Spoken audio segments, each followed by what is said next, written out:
الحمدللہ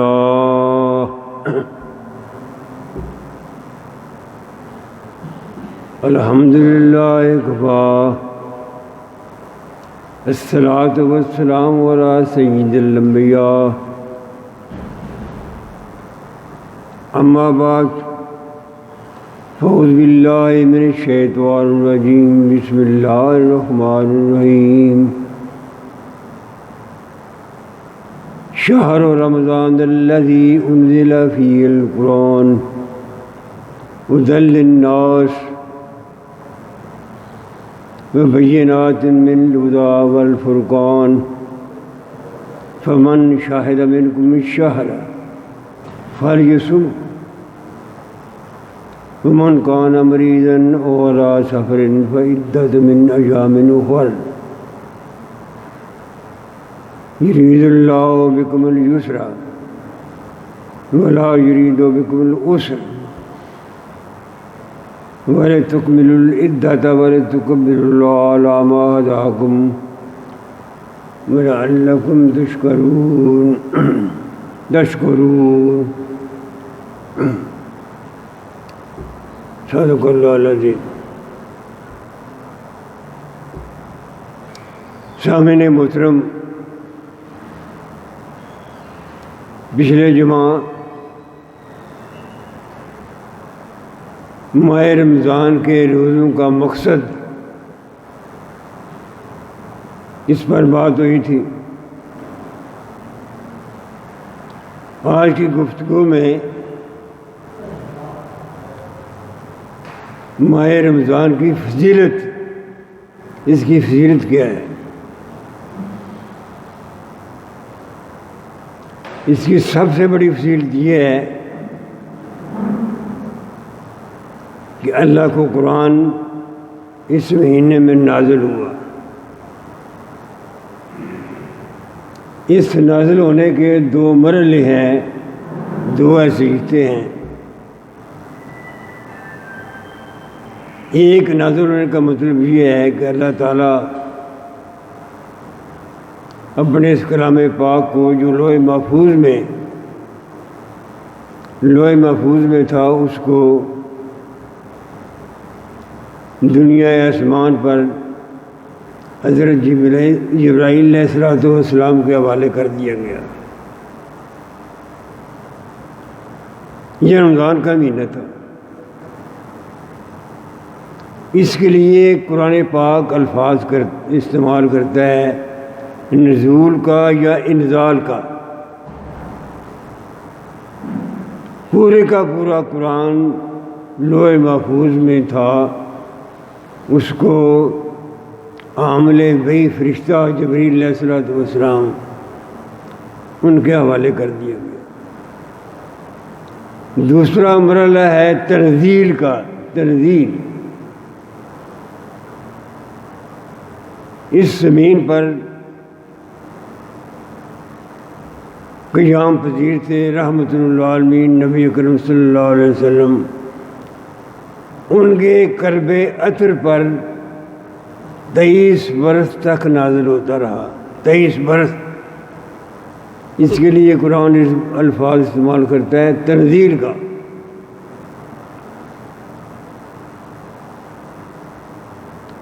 اب آگے بڑھنے سے پہلے یہاں قرآن پاک الفاظ استعمال کرتا ہے، یہ قرآن ایسی کتاب ہے، ایسی نعمت ہے، ھدی للناس، جو لوگوں کے لیے ہدایت کا باعث ہے۔ جب سورہ بقرہ شروع ہوتی ہے، اس میں جو آغاز ہوتا ہے، وہاں لفظ ہوتا ہے استعمال ھدی للمتقین۔ اب یہ کیا بات ہوئی؟ وہاں استعمال ہوا ہے ادل المتقین، یہ متقی لوگوں کے لیے ہدایت کا باعث بنتا ہے۔ یہاں استعمال ہوا ہے ادل الناس، اس میں فرق کیا ہے؟ فرق یہ ہے سامعین کرام کہ اللہ تعالیٰ نے ساری مخلوق پیدا کی ہے، اصولی طور پر اس کی خواہش یہ ہے کہ سارے میرے بندے ادل الناس، سارے میرے بندے میرے اس کلام کو سمجھیں اور اس سے ہدایت حاصل کریں۔ لیکن واقعہ یہ ہے کہ اس سے ہدایت متقی ہی لے سکتے ہیں۔ ویسے یہ ہدایت سب کے لیے ہے، فرعون کے لیے بھی تھی، ابو جہل کے لیے بھی تھی، کفار کے لیے بھی ہے، لیکن اس کتاب سے صرف متقی لوگ ہی فائدہ اٹھا سکتے ہیں۔ جو بدبخت ہیں، جن کا ذہن کند ہے، جن کو اس کتاب کی قدر نہیں ہے، وہ اس سے فائدہ نہیں اٹھا سکتے۔ یہ بڑی باغیرت کتاب ہے، یہ اس کو فائدہ دیتی ہے جو اس کی طرف توجہ کرتا ہے، اس کی طرف بڑھتا ہے، خواہش کرتا ہے۔ جو اس کی طرف پیٹھ پھیر لیتا ہے نا، یہ بھی اس کی طرف سے پیٹھ پھیر لیتی ہے۔ یہ زبردستی کسی آدمی کو پکڑ کے ہدایت یافتہ نہیں کرتی۔ شہر رمضان الذی انزل فیہ القرآن، رمضان کا وہ مہینہ ہے جس میں قرآن پاک کا نزول ہوا۔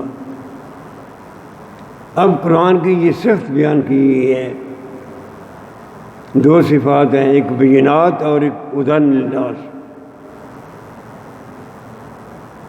اب ہم دیکھتے ہیں کہ ہدایت کیا ہے، ہدایت کسے کہتے ہیں؟ سامعین محترم، سورہ اعلیٰ کی ایک آیت ہے، الذی قدر فہدی، وہ ذات جس نے جو کچھ پیدا کیا اس کے ذمہ جو کام تھا، جو اس نے کرنا تھا دنیا میں، ساری اس کو بتا دیا، وہدی، اور اس کو ہدایت دی۔ الذی قدر فہدی۔ اب ہدایت کے دو پہلو ہیں، یہ بات ذرا سمجھنے والی ہے۔ ایک تو ہدایت ہے جبلی طور پر، لاشعوری طور پر، کہ جو کچھ اللہ تعالیٰ نے پیدا کیا ہے، اس مخلوق نے جو کچھ کام کرنا ہے وہ اللہ نے اس کو بتا دیا ہے، اس سے وہ سرے منہ انحراف نہیں کر سکتی۔ چھوٹے سے چھوٹی کیڑی سے لے کر ہاتھی تک، ساری نباتات، سارے حیوانات، سارے جمادات، سب کچھ اللہ نے بتا دیا اس کو۔ مثلا انسان کا وجود ہے، انسان کے وجود میں سر سے لے کر پاؤں تک سارے جو اعضاء ہیں وہ اس طرح کام کرتے ہیں جس طرح اللہ تعالیٰ نے ان کو ہدایت دی ہے۔ اس میں کوئی تخصیص نہیں ہے مسلمان کی کافر ہونے کی۔ ابو جہل کا معدہ اور جگر بھی اس طرح ہی کام کرتا تھا جس طرح باقی صحابہ کرام کے اعضاء کام کرتے تھے۔ یہ جبلی ہدایت ہے۔ مثلا آپ زمین میں کوئی دانہ بوتے ہیں، اس دانے سے جس طرح فصل پیدا ہوتی ہے وہ اللہ کے قانون کے مطابق اس نے ہونا ہی ہے، اس طرح ہی وہ پیدا ہوگی جس طرح اللہ تعالیٰ چاہتا ہے۔ یہ جبلی ہدایت نباتات کے لیے، حیوانات کے لیے جو کچھ اس نے پیدا کیا ہے وہ سارا نظام کر رہا ہے، چل رہا ہے۔ مثلا اللہ تعالیٰ نے سورج کے ذمہ کام لگایا ہے، سورج وہی کام کرے گا جو اس کے ذمہ کام لگایا گیا ہے، یہ اس کی ہدایت ہے۔ اس نے کرۂ ارض پر ساری نباتات کو، سارے حیوانات کو مناسب انداز میں گرمی مہیا کرنی ہے۔ ہواؤں کا نظام ہے، بارش کا نظام ہے، دن رات کا نظام ہے، یہ سارا نظام اللہ کی ہدایت کے مطابق چل رہا ہے۔ یہ ممکن نہیں ہے اس دنیا میں کوئی بھی چیز، چاہے وہ جانور ہو، نباتات ہو، وہ اپنی جبلی ہدایت کے سے سرے منہ انحراف کرے، ہو نہیں سکتا۔ زمین کی گردش اس طرح ہونی ہے وہ ہونی ہے، بارش جب ہونی ہے اس کا نظام موجود ہے، ابھی بحرات بنتے ہیں، ٹھنڈے مقامات پہنچتے ہیں، وہ اس نے کام کرنا ہی ہے۔ ایک ہدایت کا یہ مطلب ہے، الذی قدر فہدی، وہ ذات جس نے تقدیر مقرر کر دی ہر چیز کی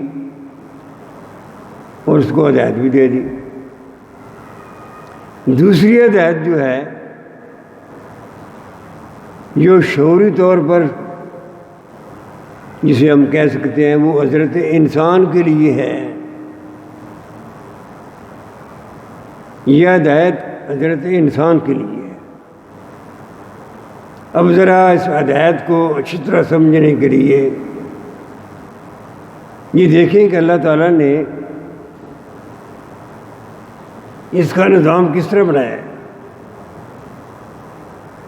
مثلاً اس کا آغاز ہوتا ہے آدم علیہ السلام کے پیدا ہونے سے بعد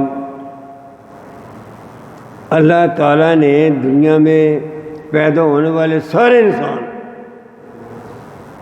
قیامت تک کے لیے جو انسان پیدا ہونے ہیں نا، آدم علیہ السلام سے لے کر سارے، کیا مسلم، کیا کافر، کیا انبیاء، کیا بد آدمی، سارے،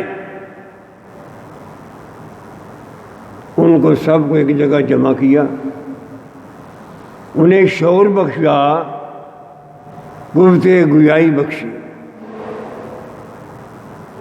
اور تمام پر ایک سوال کیا۔ ہم بھی وہاں موجود تھے، جو یہاں بیٹھے ہوئے ہیں نا، ہم بھی وہاں موجود تھے۔ اللہ نے سوال کیا، الست بربکم، کیا میں تمہارا رب نہیں ہوں؟ سب پر سوال کیا، سب نے جواب دیا، قالوا بلا، یہ حالت کیوں نہیں، تو تمہارا رب ہے۔ یہ نقطہ آغاز تھا شعوری ہدایت کا۔ اللہ تعالیٰ نے سارے انسان جو دنیا میں پیدا کرنے تھے، ان کے لاشعور میں اللہ کی پہچان، اللہ کا عرفان پیوست کر دیا۔ سارے انسان، جو بعد میں مسلمان ہوتے ہیں، جو کافر رہتے ہیں، سب میں اس کے اندر، اس کے لاشعور میں اللہ کی پہچان موجود ہے۔ دوسرا ہدایت کا اس نے طریقہ استعمال کیا بنی نوع انسان کے لیے، اپنے انبیاء بھیجے۔ اللہ تعالیٰ تو کسی کو نظر نہیں آتا، اس نے اپنا تعارف بھی کرنا ہے، لوگوں کو ہدایت بھی دینی ہے، لوگوں کو صحیح راستے پر چلانا ہے، خود تو نظر نہیں آتا۔ اس نے انتظام اس طرح کا کر رکھا ہے کہ کوئی ہدایت سے معروم نہ رہ جائے۔ انبیاء کا سلسلہ شروع ہوتا ہے آدم علیہ السلام سے، نبی اکرم صلی اللہ علیہ وسلم کی ذات مقدس تک 1,24,000 پیغمبر انسانوں کے لیے آئے ہیں۔ ہدایت کیا تھی؟ لوگوں کو یہ سمجھایا جائے یہ تمہارا پیدا کرنے والا، تمہارا مالک اور تمہارا خالق، جب بھی مانگو اس سے مانگو، اس کی عبادت کرو، اس وحدہ لا شریک کی۔ یہ ہدایت کا نقطہ خاص تھا۔ پھر اللہ تعالیٰ نے بات یہیں تک نہیں چھوڑی، اللہ تعالیٰ نے انسان کے اندر ایک چوکیدار بٹھا دیا ہے۔ بھائی ہر انسان کے اندر فرمایا فَأَلْهَمَهَا فُجُورَهَا وَتَقْوَاهَا، انسان کے اندر جو ضمیر ہے اس کو یہ بات بتا دی کہ یہ صحیح ہے، یہ غلط ہے، یہ حق ہے اور یہ باطل ہے۔ انسان کا اندر جو اس کا نفس ہے نا، جو اس کا ضمیر ہے، اس کو اس بات کا پتہ ہے۔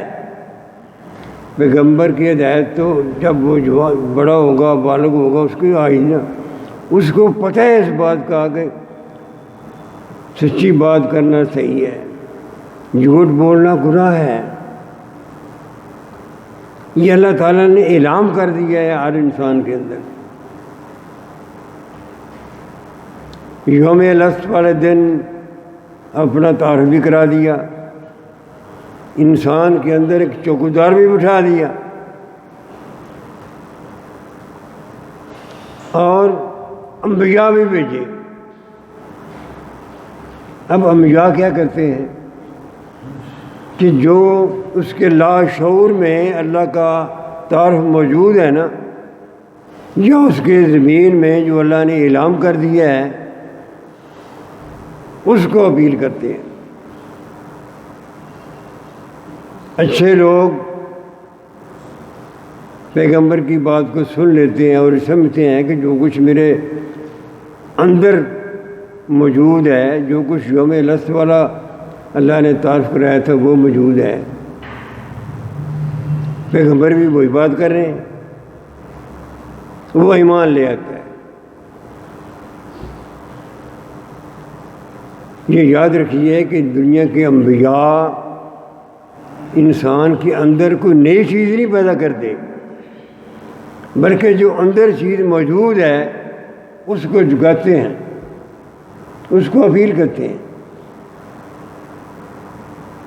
یہ اللہ تعالیٰ نے، اب آپ سوال کریں گے کہ اگر اللہ تعالیٰ نے پہلے دن ہی، یوم الست والے دن ہی ہم سب کو اپنا تعارف کرا دیا تھا، تو بعد میں انسان کیوں گمراہ ہوا؟ اس کو تو اللہ کو سامنے سوال کا جواب جب ہوا تھا، وہ ملاقات ہوئی تھی، تو اس کو تو نہیں اس طرح کرنا چاہیے تھا۔ اس کا جواب یہ ہے کہ یہ اس لیے بلا دیا گیا تاکہ آنے والے وقت میں جب میرے انبیاء اس کو اپیل کریں گے نا، تو پھر اپنے پورے شعور کے ساتھ اس کی اپیل کو قبول کرے گا اور ایمان لے آئے گا۔ یہی اس کا امتحان ہے۔ اگر اللہ تعالیٰ کا شعور جو اس نے پہلے دن دے دیا تھا وہ ویسے کا ویسا ہی رہتا، تو کون بات وقت جو ہے وہ کافر ہوتا؟ امتحان کس بات کا ہوتا؟ امتحان تو ہے ہی اس بات کا کہ میرے انبیاء تمہیں وہی بات کر رہے ہیں جو تمہیں پہلے دن میں نے یوم لست والے دن بتائی تھی، سوال کیا تھا، اور جو تمہارے اندر چوکیدار موجود ہے، جو اچھائی اور برائی سے آگاہ ہے، مضر طور پر آگاہ ہے، تو وہ یہ امتحان ہے کہ جو بندے نیک ہوتے ہیں، سلیم الفطرت ہوتے ہیں، وہ اپنے اندر کی ضمیر کے مطابق جب انبیاء کی بات کو پاتے ہیں تو وہ ایمان لے آتے ہیں، اور جو ایمان نہیں لاتے وہ ایسا کیوں کرتے ہیں؟ دنیا کی تاریخ دیکھیں، دنیا کے قوموں کے حالات پڑھیں نا، وہ سب سے جو بڑی رکاوٹ بنتی ہے نا ہدایت کا راستہ پانے کی، وہ ان کی دنیاوی مفادات ہوتے ہیں، ضد ہوتی ہے، تعصب ہوتا ہے، ہٹ درمی ہوتی ہے۔ ابو جہل سے کسی نے پوچھا تھا، بڑا پکا کافر ہو آپ کا دشمن، آپ کا محمد صلی اللہ علیہ وسلم کے بارے میں کیا خیال ہے؟ ابو جہل کہہ رہا ہے، وہ جواب دیتا ہے کہ محمد صلی اللہ علیہ وسلم بات تو سچی کرتا ہے، بندہ تو سچا ہے، لیکن ہم اس بارے کے ایمان لے ہیں تو ہماری یہ ٹور، یہ ہماری یہ جو اقتدار ہے، جو دولت ہے، یہ تو ختم ہو جائے گی۔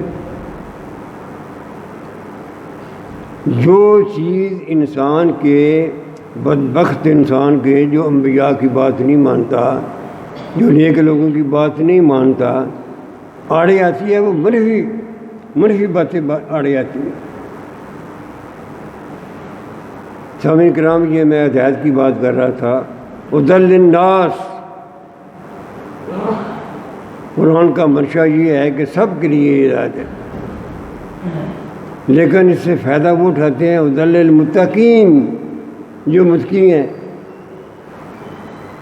یہ ایسے ایک مثال ہے نا، مثلا اوپر سے پانی بہہ رہا ہے، نیچے آ رہا ہے، آپ پانی اپنا پیالہ بھرنا چاہتے ہیں، جو اوپر سے پانی آ رہا ہے، تو پیالہ جب آپ سیدھا کریں گے تو بھرے گا نا، اگر پیالے کو الٹا کر دیں گے تو 10 سال بھی نہیں بھرے گا،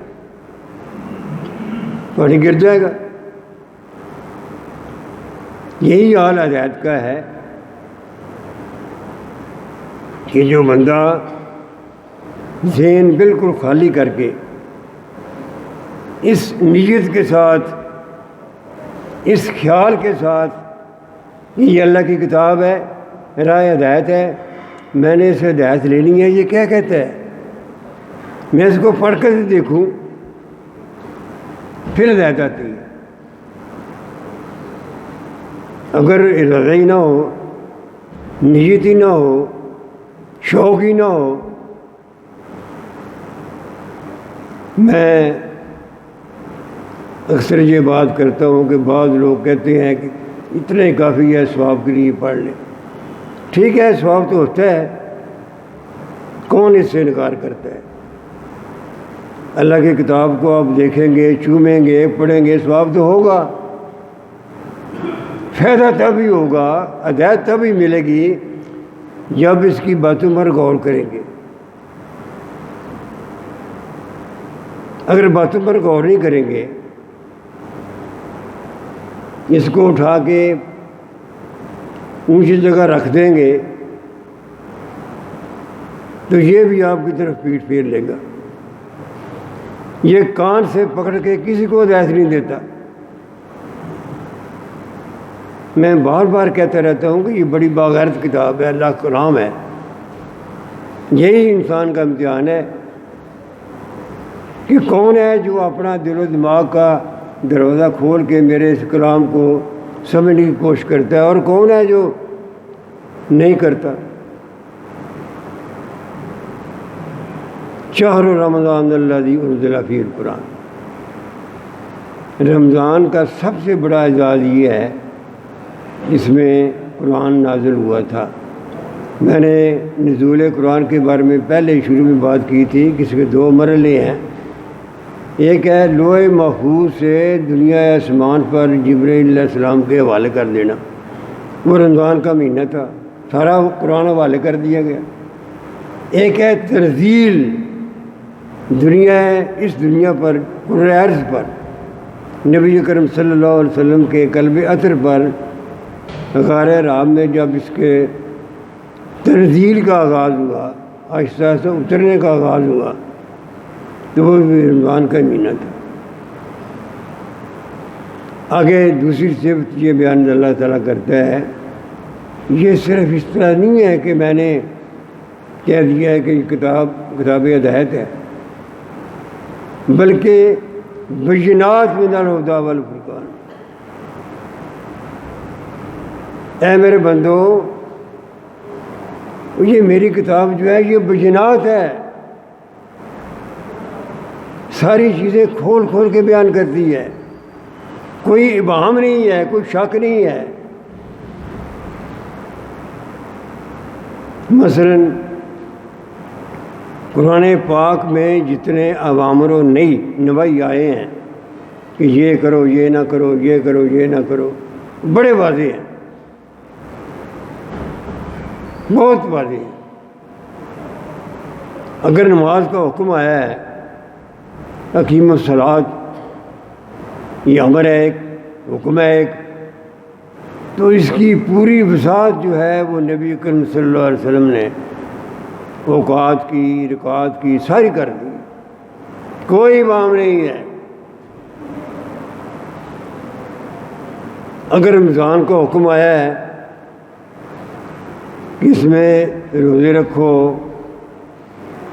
تو سارے آداب بتا دیے. مثلا اسی آیت میں اللہ نے بتا دیا ہے، دیکھو تم مسافر ہو نا، سفر کر رہے ہو، کہیں جانا ہے، تم بیمار ہو، روزہ رکھنا تمہارے لیے مشکل ہے، تو قضا کر لو.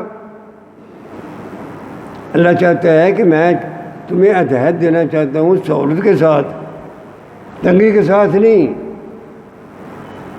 تمہاری سفر ضرورت ہے تو ٹھیک ہے، قضا کر لو، گھر سے ہی روزہ نہ رکھو. آج کل تو سفر کی سہولتیں بڑی اچھی ہو گئی ہیں نا. وہ زمانہ تھا جب کسی زمانے میں اونٹوں پر سفر کرنا ہوتا تھا، پیدل سفر کرنا ہوتا تھا، گرمی کا موسم ہوتا تھا، پیاس لگتی تھی، بھوک لگتی تھی، اللہ نے سہولت دے دی اور کہہ دیا کہ اس کے بدلے دوسرے مہینے میں قضا کر لو. مثلا بیمار ہیں، ڈاکٹر کہتا ہے کہ آپ روزہ نہ رکھیں، بیماری بڑھ جائے گی، تمہیں خطرہ ہے، نہ رکھو.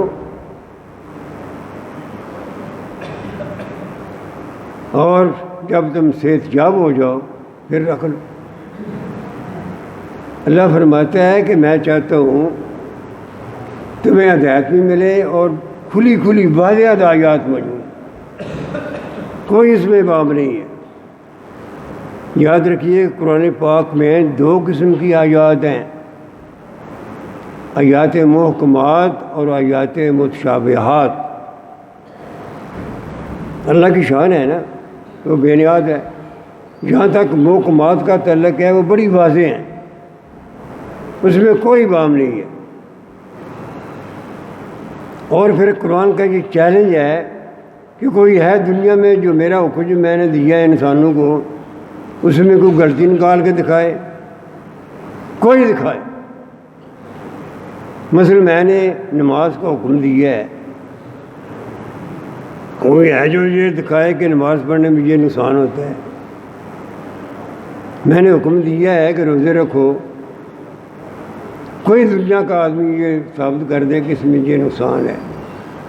جو سہولت ہے وہ تو پہلے دے دی ہے مریض کے لیے اور مسافر کے لیے. تو اللہ کی آیات میں جو محکمات ہیں وہ بڑی واضح ہیں، بینات ہیں، کھول کھول بیان کرتی ہیں باتیں. اور پھر یہ ساتھ چیلنج بھی کر دیا، یہ چیلنج بھی کیا کہ کوئی دنیا کا انسان ہے جو اس جیسی کتاب کو ایک عہد ہی لے آئے. یہ چیلنج آج تک موجود ہے، صدیوں سے موجود ہے. آپ کا کیا حال ہے جو مسلمانوں کے دشمن ہیں، جو یہود و نصارہ ہیں، بڑے بڑے ان میں پڑھے لکھے آدمی ہیں، بڑے بڑے سائنسدان ہیں، انہیں یہ اس چیلنج کا پتہ نہیں ہے. پتہ ہے ان کو چیلنج کا، لیکن وہ کر کچھ نہیں سکتے. وہ بڑا مشہور واقعہ ہے نا، ایک سائنسدان کا غیر مسلم تھا، اس نے کمپیوٹر میں سارا فیڈ کیا قرآن پاک کو، اور کمپیوٹر میں سسٹم ہوتا ہوگا کہ کوئی غلطی ہے تو وہ نشاندہی کرے کمپیوٹر. اس نے کمپیوٹر کا وہ آن کر دیا اس کو، اور اس سے پوچھا کہ کیا اس کتاب میں کوئی غلطی ہے کسی قسم کی، کوئی اعراب کی، کوئی کسی بات کی غلطی ہے؟ جواب تھا نل. سچی بات یہ ہے، ہم بڑے خوش کرتے ہیں کہ ہم قرآن کو ماننے والے ہیں، یہ اللہ کی کتاب ہے، لیکن کثر جو ہے نا وہ یہ ہے اس کی ہم قدر نہیں جانتے. اللہ فرماتا ہے کہ جو کچھ میں نے تمہیں قرآن کے ذریعے ہدایت دی ہے نا، یہ اتنی بڑی نعمت ہے، اتنی بڑی نعمت ہے کہ تم ساری زندگی میری کبریائی بیان کرتے رہو، تم شکر ادا نہیں کر سکتے. ہمیں اندازہ نہیں ہے کہ یہ کتنی بڑی نعمت ہے.